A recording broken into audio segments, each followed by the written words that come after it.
Kompas Petang kami lanjutkan, saya Cindy Permadi. Saudara, penyelidikan penyebab kematian Sutrimo, pegawai ex-Jampitsus, masih dilakukan Polda Metro Jaya.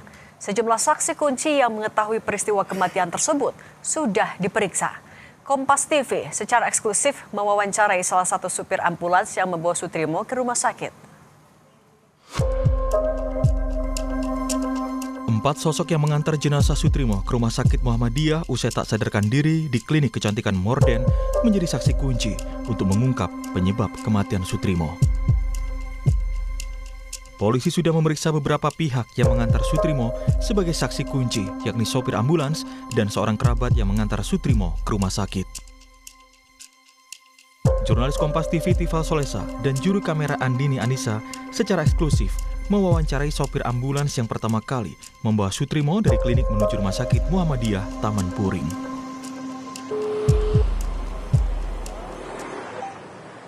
Halo, selamat pagi. Dengan Mas Adit, betul? Ya, betul. Mas Adit, saya Tifal dari Kompas TV, Mas Adit. Saya mau konfirmasi soal Mas yang waktu itu bawa jenazah Pak Sutrimo yang di klinik kecantikan Kebayoran Baru. Itu betul ya, Mas ya? Mas Adit? Iya, betul. Oh, oke. Mas, boleh tahu dong, Mas, waktu saat ngangkut bawa jenazahnya sebelum ke rumah sakit, itu kondisi waktu itu gimana ya, Mas, ya, tanggal 23 itu? Lebih lanjutnya kalau ingin tahu jelasnya ditanyakan saja Mas sama yang pihak yang berwajib, karena saya sudah memberi keterangan di sana sih, Mas, cukup lengkap dan detail. Oh, berarti Mas memang udah diperiksa ya berarti waktu itu sama Polda ya? Sudah.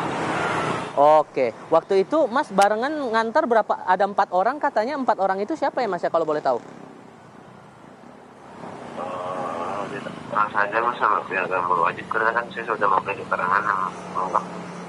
Tapi memang kalau kondisi waktu itu betul Sutrimo kondisi mulut berbusa, betul ya, Mas ya?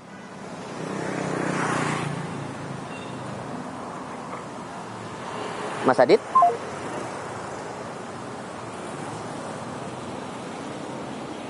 Ditutup. Dari informasi yang didapat Kompas TV, salah seorang pengantar Sutrimo sempat menuliskan kronologi kejadian lengkap kematian pegawai ex-Jampitsus.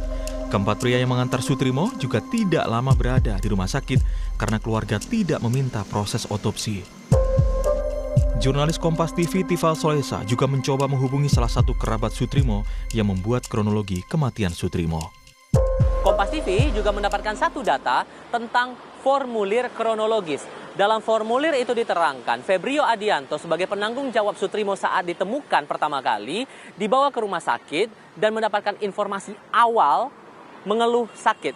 Kemudian Febrio ini mendatangi Sutrimo di titik pertama saat ditemukan di kawasan salah satu lokasi klinik kecantikan kawasan Kebayoran Baru, Jakarta Selatan, mengeluh sakit, tapi saat tiba sudah dalam kondisi tidak sadarkan diri dan mengeluarkan busa pada mulut dan hidung. Saya akan coba konfirmasi kepada Febrio apa yang menjadi perhatiannya saat Sutrimo ditemukan di klinik kecantikan itu sampai akhirnya dibawa ke rumah sakit ini.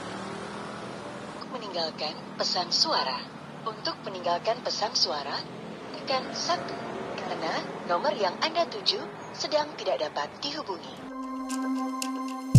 Sebelumnya, jurnalis Kompas TV Dipo Nurbahagia juga sempat mewawancarai pihak Rumah Sakit Muhammadiyah untuk mengonfirmasi informasi terkait kronologi kejadian lengkap kematian pegawai ex-Jampitsus yang beredar di media sosial.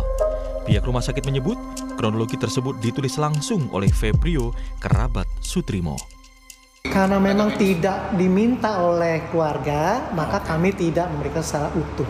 Jadi kalau secara medis kita sudah klarifikasi, ada namanya luka lebam mayat. Mayat ini sudah mati atau meninggal mungkin sejam atau 2 jam sebelumnya. Kalau tertulis di dalam berita acara jam 6.39 yang ditandatangani oleh Febrio, itu memang sudah ada keluhan oleh si pasien yang dirasakan. Itu apakah pihak rumah sakit yang menulis atau mungkin pihak pengantar yang mengisi sendiri? Jadi pengantarlah yang mengisi langsung. Atas nama Febrio memang tertulis. Tak hanya memeriksa saksi kunci, polisi juga sudah 2 kali melakukan olah TKP di klinik Morden. Sejumlah bukti juga sudah dikumpulkan penyidik saat olah TKP, salah satunya sebuah selimut berwarna hijau. Selimut ini berbeda dengan selimut yang digunakan saat Sutrimo dibawa ke rumah sakit. Kepada Kompas TV, pengacara Febri menolak untuk berkomentar atau menanggapi penyelidikan soal kasus kematian Sutrimo. Tim Liputan, Kompas TV. Pemerintah Desa Ulahar, Banyumas, Jawa Tengah bilang jika jenazah Sutrimo, pegawai ex-Jampitsus, diantar oleh 4 orang ke desa. Saat jenazah diantar, tidak ada serah terima barang-barang milik korban seperti HP. Hanya KTP milik Sutrimo yang diserahkan. Kepala Desa Ulahar juga menyebut tidak ada administrasi surat kematian yang diminta oleh pihak keluarga hingga saat ini.